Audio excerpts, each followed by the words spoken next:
To me, Aftersun explores the past and our longing for those times and people we love, but it doesn't develop anywhere beyond that.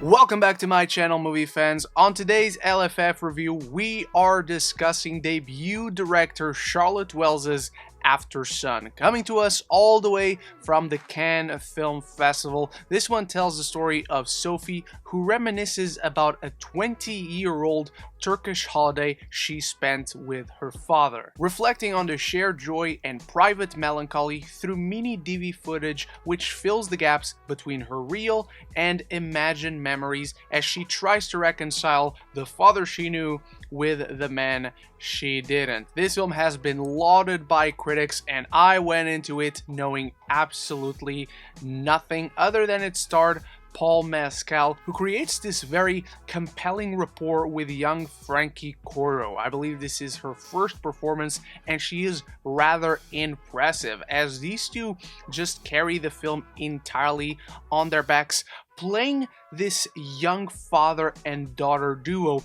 where you can tell Paul Mescal is so unprepared to be a father. He just feels lost in this role and is trying to create this connection that just feels like it's obstructed by how close in age they are, despite the fact that that should probably bring them closer together. And you can see the genuine effort on his father, as well as him relishing every moment he has with her. You can tell through the film, without the characters actually saying it, that these characters do not spend a ton of time together, and this holiday is their heavenly bliss that they want to take as much advantage of as they can. But he also tries to connect with her by being mischievous. As they're watching people doing karaoke, they start throwing food, they go on all these sort of big and even small misadventures together, and you see him attempting to tap into the inner child he lost because he became a father, and a tricky balance of trying to be the two things at once,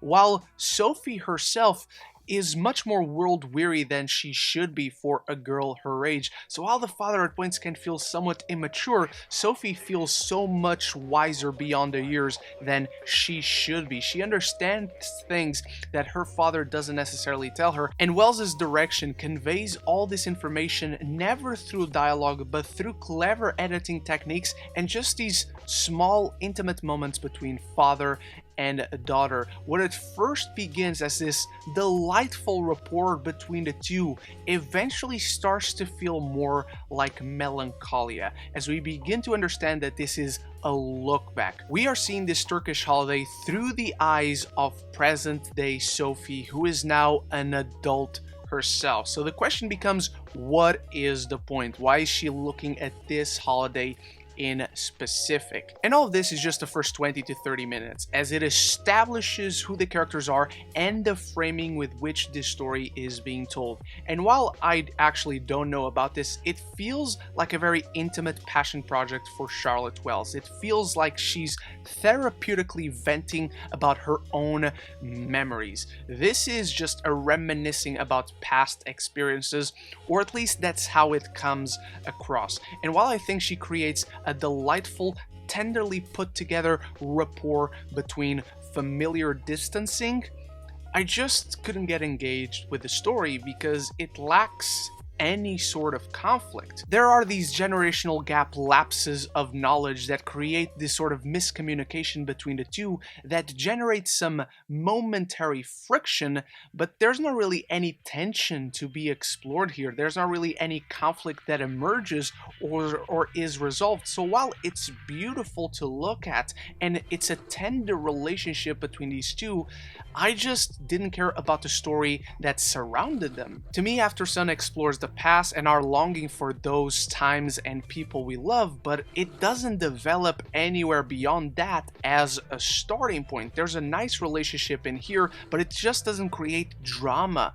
around them. There's nothing for you to feel for. I didn't find myself engaged in the story whatsoever, because while these two characters are immensely likable and delightful to watch, there just isn't an interesting story being told. So despite me wanting to love this, I find myself in the Aftersun is fine camp. The filmmaking is perfectly competent, particularly for someone like Charlotte Wells, who is making her directorial and writing debut for a feature. It explores compelling ideas, but it's just one Turkish vacation with some abstract transitions and open to interpretation shots that leave you asking questions, or at least they would if I was ever interested in the story that we're witnessing, and we're not. And one of the reasons for that is because while we understand we are seeing this story unfold through the eyes of grown-up Sophie, we don't spend any time with her. We don't explore this character whatsoever, or explore the conflict of her emotions in the past